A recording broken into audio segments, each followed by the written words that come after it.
C'est quoi aider le jeune à passer du rêve au projet?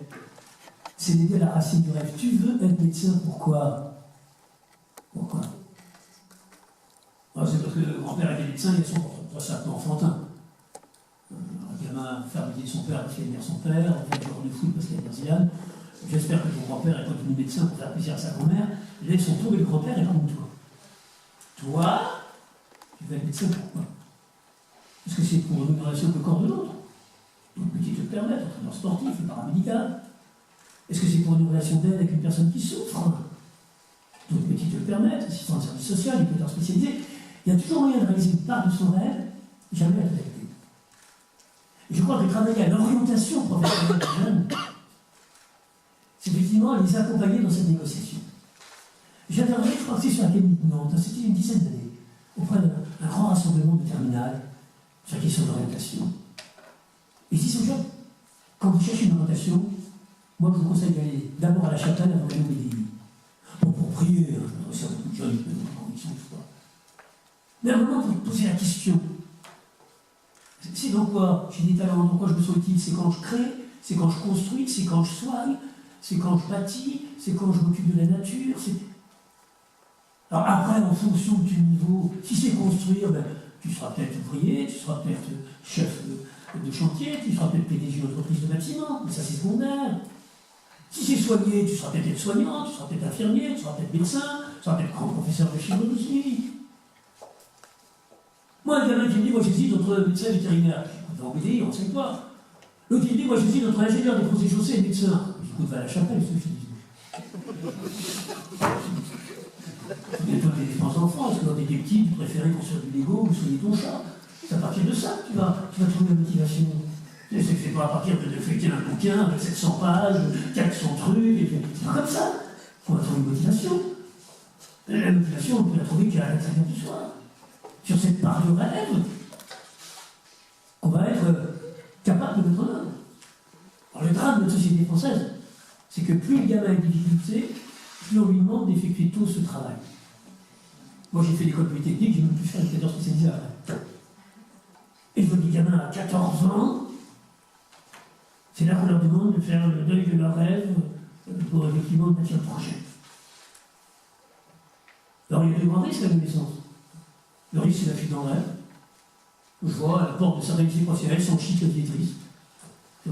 L'incapacité d'investir la réalité tant elle est dans le milieu de ce dont ils ont rêvé. Et puis ils vont partir sur des échappatoires. La seule chose qui fera sens, c'est de s'échapper. Et on sait combien, effectivement, la jeunesse française, une grande consommatrice de cannabis. Ou bien ça va bien plus loin. J'en veux à la société qui permet à certains de réaliser leurs rêves, mais pas à moi. Moi, je pense ça sur la dalle d'Argenteuil. J'habite à Versailles, Saint-Germain, je pourrais être architecte, médecin. Comme j'habite à la dalle d'Argenteuil, on me propose d'employer de bureau, prêteur. Et je m'en prends à la société, ces vagues de violence, qui permet à certains de réaliser leurs rêves, et pas moi. Et on a conscience que le moteur de la motivation, c'est la réalisation du rêve. Et combien je vois de jeunes qui arrivent au lycée professionnel, non pas qu'ils étaient accompagnés dans cette réflexion de passage du rêve au projet. Quand tu rêvais d'être médecin, tu vas faire là du tertiaire, service à la personne, voilà. Non, du tout, parce qu'il y a une place là. Une place là. D'ailleurs, ce que je trouve dramatique, moi, dans les quartiers, c'est que j'ai beaucoup de jeunes qui rêveraient d'être au service de la personne, qui sont assez doués. Et puis ces filières-là sont très peu développées, puis on va les mettre dans ces emplois d'employés de bureau, alors qu'on sait que c'est le chômage au bout. Tout ça parce que le droit de l'enseignant à avoir 25 élèves face à lui dans sa compétence passe avant le droit de la pertinence de l'orientation du jeune.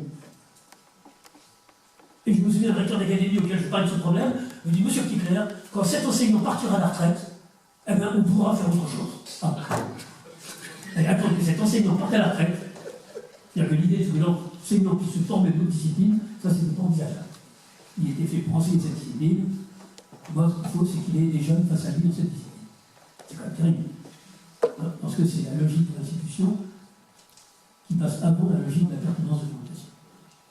Et puis enfin, j'arrête, le troisième moteur de médiation, c'est cette capacité à projeter dans l'avenir. C'est-à-dire, comment je vais parler positivement de cet avenir, et rappelons que éduquer. La plus belle parabole qui existe, c'est la graine, la devenir un arbre. C'est toujours permettre à la graine de prendre racine pour éclore à sa nouveauté. C'est-à-dire que dans la formation, il y a deux principes, c'est transmettre un héritage, que les jeunes puissent prendre racine dans l'héritage, des savoirs acquis, et de manière à éclore à sa nouveauté de sujet. Donc, l'enseignant doit toujours être bipolaire. Il y a le pôle de la transmission, et il y a le pôle de l'accompagnement à l'éclosion des nouveautés. Tous les enseignants savent. Quelqu'un qui enseigne la littérature, sa finalité, c'est pas que les jeunes copient les œuvres. C'est qu'il apprenne à écrire. Prof qu'enseigne l'économie, j'ose espérer que sa finalité, c'est pas que les jeunes adoptent pour argent comptant les mécanismes qui régissent l'économie d'aujourd'hui. On sera bien répartis. C'est que sur la base de la connaissance de ces mécanismes, ils sont capables d'en inventer d'autres qui régiront l'économie de demain. Donc, la finalité de la formation, c'est toujours la transmission et l'accompagnement de la nouveauté. Voilà pourquoi le métier d'enseignant au lycée professionnel a complètement changé. À une époque où le jeune était formé sur une machine qu'il utiliserait dans le métier qu'il effectuera plus tard, on avait une formation à l'adaptation à la machine. Aujourd'hui, je rencontre beaucoup de jeunes qui, dans le lycée professionnel, travaillent sur des machines qui sont déjà déclassées dans le monde industriel. Donc, il n'y a aucune chance de retrouver cette machine dans l'entreprise qui l'intégrera dans 5 ou 10 ans. Ce qui ne veut pas dire qu'il ne faut pas lui apprendre à utiliser la machine. Mais ce n'est plus une formation à l'adaptation, c'est une formation à l'adaptabilité. Comment, effectivement, je vais mesurer ta capacité à t'adapter. Parce qu'après, tu auras une nouvelle machine, mais il faut aussi que tu saches t'adapter. Mais on voit bien, hein, je pense que nous enseignants au lycée professionnel de l'industrie, on voit bien qu'il y a un véritable changement de la perspective. C'est plus je te forme pour que tu t'adaptes à ce qui se joue dans les ateliers. C'est je te forme pour que, sur la base de ce que tu vas apprendre là, tu sois capable de t'adapter dans ces nouvelles machines qui sont en train d'être pensées par vos ingénieurs. Donc, je crois évidemment, et c'est ça qui est motivant. Enfin, évidemment, c'est pas voir que si la motivation, c'est de dire après, toute ma vie, j'ai travaillé dans cette machine. Je dis non, je ne me forme pas à l'usage de cette machine. Je développe des capacités d'adaptabilité. Et que plus tu seras facilement adaptable à notre travail, plus effectivement tu arriveras à trouver ta place dans l'entreprise de demain. Voilà ces 3 pistes qu'il faut ouvrir sur l'estime de soi, sur la racine du rêve, et puis sur un discours positif sur demain. Nous adultes étant capables de faire passer comme message à la jeunesse que nous avons besoin de leur créativité pour relever les défis de la société de demain. Conclurai juste, comme je l'ai commencé, en réjouissant de cette articulation entre le monde de l'école et le monde de l'entreprise, car il me semble que les pays qui réussissent le mieux aujourd'hui en termes d'insertion professionnelle de leur jeunesse sont les pays où existe la meilleure articulation possible entre le monde de l'entreprise et le monde de la formation. Et il me semble que dans notre pays, nous avons encore du chemin à faire pour travailler à force de ce lien. Je vous remercie de votre attention.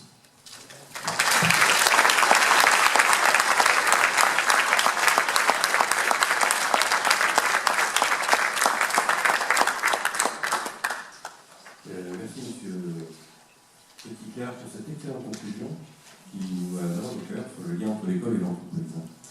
Nous avons prévu donc d'arrêter nos travaux vers 16h, donc il nous reste un certain temps pour que notre conférencier réponde, réagisse sous le feu roulant de vos questions.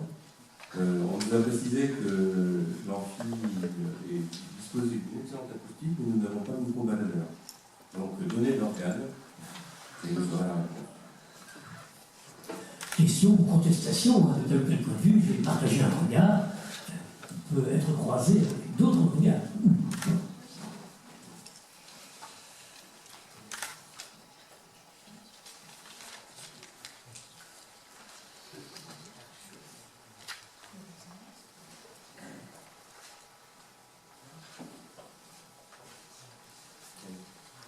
commencer. Donc, Guy Lehange, je représente la CGPE. Et donc, une observation qu'on a, c'est que, vu de l'entreprise, c'est pas avec l'enseignement technique qu'on a le plus de problème, c'est avec l'enseignement général, qui ne prépare absolument pas les jeunes à ce qui les attend. Tandis qu'avec l'enseignement technique, notre association, ça remonte à 1901, il y a déjà une belle acculturation qui s'est faite par le jeu des stages et puis des relations enseignants et entreprises, et puis les élèves dans les entreprises. Bien sûr, il y a beaucoup de progrès, mais la vraie révolution, elle est dans l'enseignement général. Oui, et puis je crois que la vraie révolution, elle est, enfin, quand on compare un peu notre système français au système allemand, la base du système allemand, c'est il y a plusieurs filières, et le but, c'est de viser l'excellence dans la filière. Alors que le système français, on est plutôt sur, on a construit une filière d'excellence. Voilà, donc si tu veux de l'excellence, il faut dans telle filière. C'est l'enseignement général. Puis après, si tu ne peux pas aller à l'X, tu feras centrale, et pas vers centrale, tu feras un MC, et si tu peux prendre ton classe de prépa, tu vas faire. C'est vraiment. Et c'est comment effectivement travailler cette question. On avance un peu, mais cette question de se dire, ben voilà, plusieurs formations, formations techniques, des formations générales, qu'elles aient dans la tête de tous nos parents, et même valeurs. Il y a plusieurs formes d'intelligence. Moi j'ai énormément d'admiration pour l'intelligence de mon plombier. Parce que quand je le vois capable de réparer un lavabo sans rien voir de ses mains, on parle de ce travail manuel, c'est le travail manuel, il ne voit pas ses mains. Ça se passe dans la tête. Moi je suis absolument incapable. Quand je vois pas mes mains, j'arrive pas à. Bon. Et je me dis, mais quelle intelligence aussi. En sortant le truc, s'il est capable de réparer quelque chose, alors tu ne vois rien. Et on dit ça, c'est un travail manuel. Un travail manuel, hein. C'est un peu en dessous du travail intellectuel. Non, c'est qu'il y a plusieurs types d'intelligence. Et que là, il y a une forme d'intelligence qui est un peu différente de la mienne, qui est un peu versée sur l'abstraction. Bon, mais allons pas hiérarchiser ces formes d'intelligence. Et ce que je trouve vraiment terrible, moi, c'est l'histoire de ce garçon qui m'a beaucoup marqué. Un garçon en troisième, qui marchait plutôt bien au collège, il était pas tête de classe, on peut le dire, en premier quart de la classe. Et il veut faire un service de plomberie.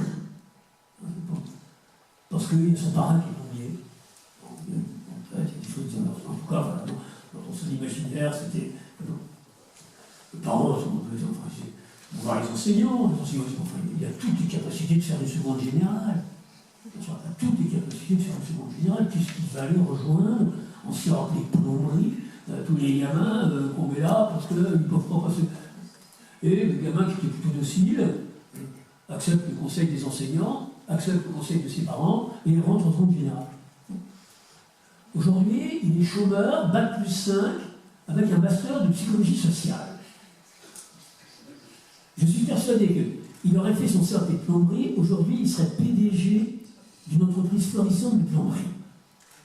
Parce qu'il ne serait pas responsable. Et puis il y a tellement d'artisans qui veulent transmettre aujourd'hui leurs entreprises, et puis leur famille, ils ne trouvent pas les ressources en famille. Donc c'est dire qu'au nom de critères français de la réussite, ce gamin qui aurait pu être PDG d'une entreprise florissante de plomberie, on en fait un chômeur bac plus 5 avec un master de psychologie sociale. C'est la vie, justement. C'est beaucoup plus sur comment, effectivement, ce ne soit pas une orientation vers les filières techniques, que ce soit une orientation par l'échec, une orientation par le choix. Qu'effectivement, il y a des gamins qui sont moins performants dans l'intelligence attractive, et qui sont plus performants dans l'intelligence créative. Voilà. Et d'arrêter. Et je trouve que, à tout niveau, c'est ça qu'on a perdu. Moi, j'ai passé mon bac en 69, d'enseignement général. Encore existaient des filières A, B, C, D. Il y avait les D, c'était les futurs médecins, beaucoup de respect pour les D. Il y avait les B, c'était les futurs HEC, commerce. Bon, moi, j'étais plus scientifique, j'étais C. Bon, il y avait les hommes qui faisaient rigoler un peu, parce qu'on était jeunes. Mais je veux dire, aujourd'hui, c'est tout le monde qui va faire S. Le commercial va faire S, le médecin va faire S, On va même conseiller au gars qui veut faire normal suplex, on va lui conseiller de faire une filière S, parce qu'il sera plus stimulé par les copains de la classe, parce qu'il va, il y a quelque chose qui ne va pas. Quelque chose qui ne va pas. Comment effectivement retrouver une diversité de filières sans que ce soit vécu par les parents comme une hiérarchisation des filières. Comme si, technique industrielle. Alors je crois que les choses bougent un peu avec le bac pro, avec les licences pro, avec les formations d'alternance, formations d'ingénieur en alternance. Je crois que la grande erreur de communication de Philippin, je trouvais vraiment une bonne idée. C'est ces gamins en quatrième au collège, comme vous dites, avec l'enseignement abstrait, tout à fait à eux, se dire, c'est là qu'ils sont motivés. On attend qu'ils se démotivent, ils sont tout à fait motivés pour rentrer en entreprise. Il y a pas d'apprentissage à 14 ans. Apprentissage, quelque part, ça veut dire pour les gens en formation courte. Il faut pas une formation d'alternance. Et qu'on puisse aller jusqu'à la licence, soit en formation générale, soit en formation d'alternance, qu'on puisse aller à un diplôme de grande école, soit en formation générale, soit en formation d'alternance. Parce que pour les gens, le CAP, ça veut dire formation courte, c'est comment casser ça. C'est ça. Je dois dire qu'aujourd'hui, l'université, c'est une formation plus courte, parfois que BTS, parce que quand on voit le taux de gens qui quittent la première année, je crois 50%. Et on parle de l'université, c'est la formation longue, il y a 50% qui quittent au bout de la première année. C'est une formation supérieure très courte. Beaucoup. Et comment faire changer les schémas? Ça, je crois que je me permets juste de rebondir sur ce que vous venez de dire par rapport à la formation alternance. Je pense qu'à l'époque, ça voulait plus dire CAP alternance, contrat d'apprentissage salarié. Salarié à 14 ans, je comprends que dans l'institution, ça pouvait peut-être poser problème. Et je pense qu'aujourd'hui, ce qui a tardé, c'est peut-être le langage des entreprises et de notre système scolaire qui n'était peut-être pas en adéquation. Nous, on parle peut-être encore de savoir. Dans l'entreprise, il y a longtemps qu'on parle de compétences, de savoir-faire. Alors ça a bougé. Je pense que ça va peut-être remettre des choses un petit peu en lien, mais c'est peut-être ça qui a été aussi longtemps l'écart peut-être entre l'articulation, qui se faisait peut-être pas bien, entre l'entreprise et le système scolaire. Mais en même temps, le système scolaire est très attaché au savoir, indispensable au savoir-faire peut-être dans la construction de l'ado. Et vous avez raison. En ce sens que je crois qu'une erreur qui a été faite à un moment, c'est de penser que le but de l'école était de préparer à un métier. Vous comprenez là? Alors, lorsque le chômage massif est arrivé, évidemment, pour beaucoup de jeunes, l'école a perdu du sens, de toute façon, trop le chômage. Moi, je dis à ces jeunes, vous savez, quand vous serez au chômage, vous pourrez mettre beaucoup plus en œuvre les savoirs acquis à l'école que quand vous serez au boulot. Toutes ces compétences que vous aurez développées en connaissance de l'art, connaissance de la musique, aller voir un musée, quand vous serez au chômage, l'école doit préparer autant la période de chômage que la période de travail. Et que la vie de ces jeunes, c'est ça que je crois qu'on sort du schéma, ça c'est le schéma grand-papa, on va à l'école, après on prend un métier, on quitte le métier le jour du départ en retraite, on se repose. Je crois que la vie de ces jeunes ne sera plus sous ce modèle-là. Ils vont avoir une vie professionnelle avec des périodes travaillées, des périodes non travaillées, des périodes de reconversion. C'est ça la vie professionnelle. Il n'y a plus aucun qui va exercer le même métier de 20 ans jusqu'à 65 ans. C'est une dystopie, ça. La même chose dans ma promotion des techniciens, la plupart ont changé pour faire de métier. C'est plus. Il était ingénieur des ponts et chaussées, il travaillait dans une banque, après il travaillait en audit, et donc l'école, c'est l'école qui doit préparer à la vie. Et je veux dire, qui doit préparer autant aux périodes non travaillées qu'aux périodes travaillées. C'est pour ça, effectivement, que la culture générale, est essentielle. C'est-à-dire, effectivement, parce que tu vas travailler à l'usine, c'est pas important, l'histoire, la géographie, l'art, la musique, toutes ces compétences-là, il ne va peut-être pas dans le champ travail professionnel. Le travail professionnel, c'est une dimension de la vie, mais il y a aussi la dimension affective, la dimension citoyenne, la dimension associative, la dimension plaisir, et réussir ta vie. C'est effectivement, alors après, chacun investira telle ou telle dimension de sa vie plus ou moins fortement. Hein. Les gens qui vont le travail est une fonction plus utilitaire, il y en a d'autres qui voient le travail, c'est vraiment le pôle organisateur de leur vie. Chacun fait ses choix. Hein. Mais combien d'écoles mais par contre, moi ce que je trouve terrible au niveau de l'école aujourd'hui, c'est qu'on ne permet à un gamin de toucher du bois que dans le cadre de l'orientation professionnelle vers les métiers du bois. Alors que moi, je connais des gamins qui, pour comprendre la géométrie, ont besoin de toucher le bois. Ils ont besoin de manipuler les triangles, le rectangle, les symétries de triangles. Ils ont besoin, pour comprendre. Une fois qu'ils ont compris la géométrie, pour faire autre chose. On ne permet aujourd'hui à un gamin de toucher un moteur que pour une orientation vers les métiers de la mécanique. Alors que moi, je connais des gamins qui ont besoin de toucher le moteur pour comprendre la physique. Pour comprendre le jeu du piston, ils ont besoin de voir. Il y en a d'autres, des dessins, ça suffit sur le tableau. Et eux, ils ont besoin de voir. Parce que c'est une forme d'intelligence. Mais une fois qu'ils auront compris la physique, ils vont faire un génial. C'est pour ça qu'il me semble qu'il faudrait travailler à détacher un peu cette formation à l'alternance au lycée, et pas forcément liée à une orientation complètement professionnelle, mais liée au fait que le gamin retrouve des moyens adaptés à lui pour développer ses savoirs, ses savoir-faire et sa culture. Ensuite, effectivement, parce que le problème, c'est que comme alors les gens ont dit, mais enfin quand même, l'orienter professionnellement à 14 ans, 14 ans, quand même, c'est un peu jeune, on va... Ah ben non, donc il pourra toucher du bois qu'à partir de 16 ans. Et en 14-15, ils s'emmerdent en 4e, 3e, l'économie totale. Et ces gamins vont être hyper motivés dans l'entreprise pour découvrir, parce que, mais sans que ce soit de dire, attends, si c'est ça, c'est que tu seras menuisier à vie, c'est pas la réalité d'aujourd'hui. Mais comment effectivement développer un système de scolarité qui soit plus respectueux des différentes formes d'intelligence, de nouvelles connaissances, et qui permettent effectivement différents parcours, sans effectivement avoir la création de cette filière d'excellence et la filière générale scientifique aujourd'hui. Moi, je crois très fortement au développement des lycées techniques, des lycées...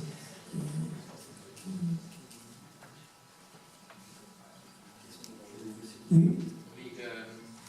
Le constat fait à propos de ce besoin de manipuler pour mieux comprendre la physique, les lois de géométrie, je crois qu'on est à peu près tous d'accord là-dessus. Maintenant, on a besoin de savoir comment fait-on, parce que là, on se situe au niveau du collège, semble-t-il. J'ai bien compris. Le constat, on le fait. Vous préconisez quelque chose, vous avez comment on améliore ça? Comment on le fait? Oui, moi personnellement, je pense que l'idée qui était de dire qu'à partir de 14 ans, on retrouve le choix entre une formation générale et une formation d'alternance, me paraît être un bon choix pour... Alors ça nécessite que l'entreprise redevienne aussi partenaire de monde éducatif. Parce que j'aime dire qu'il est assez récent dans l'histoire de l'entreprise industrielle. C'est un phénomène, somme toute récent, que l'entreprise se mette dans une posture où l'organisme de formation forme, et moi, j'accueille la personne qui est formée. De la naissance de l'entreprise industrielle, 1850, jusque vers les années 1975, c'est pas si vieux. Moi, je connaissais encore l'école Silica, sur le site de Peugeot, les grands centres sidérurgiques de leurs écoles intégrées. C'est-à-dire que l'entreprise se vivait comme un véritable partenaire de la formation. Et il me semble qu'aujourd'hui, il y a un tel défi éducatif dans notre pays qu'on a vraiment besoin de tout le monde. Vraiment besoin de tout le monde. Et que l'entreprise a des atouts pour la motivation. C'est donner une place, et une vraie place aux jeunes. Je raconterai cette anecdote. Discuter avec un gamin, du gamin, c'est la famille, votre cage d'escalier, Argenteuil, il s'était fait virer de chez Peugeot. Et ils ont tous des cons, c'est vrai. Il dit pourquoi le temps j'ai d'accent, ça n'est pas la première fois, non, tout à fait. Mais de toute façon, ma grand-mère était malade, j'allais voir ma grand-mère. Parce que dans l'école, lorsque l'absence est justifiée, elle est légitimée. Je disais, tu sais, patron, que ta grand-mère soit malade ou pas malade, lui, il a besoin de toi pour travailler. Et j'entends ce jeune ajouter, j'en ai.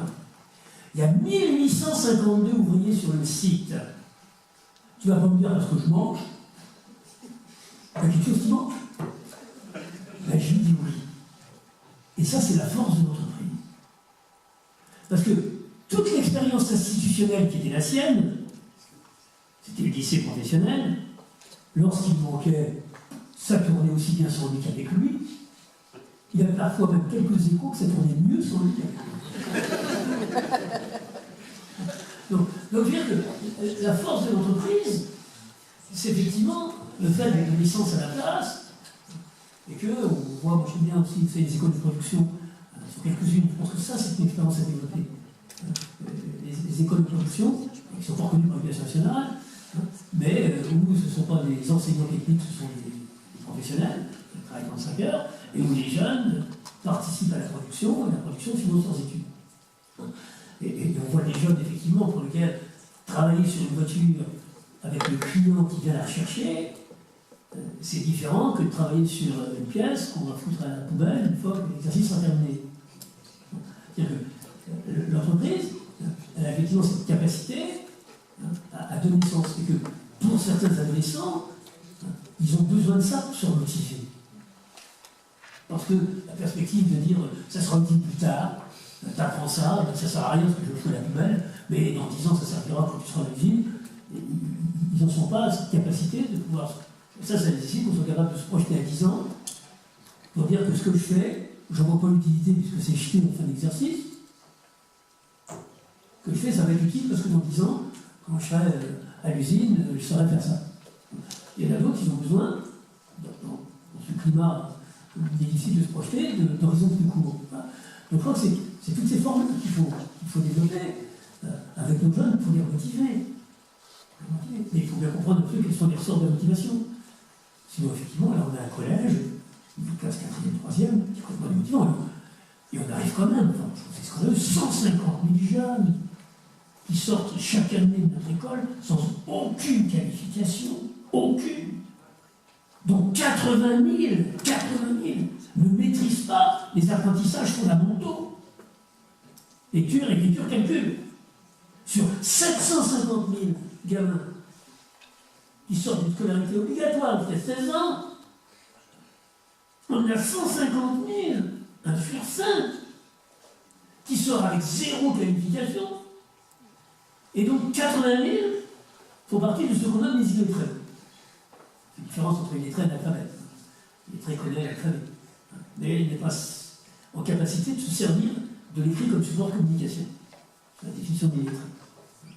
Capable de servir l'écrit comme support de communication. Je me dis, il y a quand même quelque chose qui ne va pas.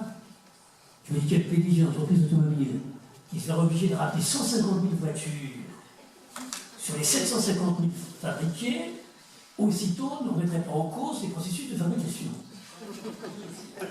Ah, quand même, quand on arrive à 150 000 jeunes aussi intelligents que les autres, il n'y a pas de corrélation entre le niveau d'intelligence et le niveau de réussite scolaire. Beaucoup plus d'une corrélation, c'est la capacité de s'adapter au monde de l'école et la réussite scolaire. La réussite scolaire doit plus être liée à la capacité d'adaptation de l'enfant à l'institution scolaire que la question d'intelligence. Parmi ces 150 000, il n'y a pas de déficit d'intelligence par rapport aux autres. Ça ne se joue pas à ce niveau-là. Donc c'est là, mais il faut inventer.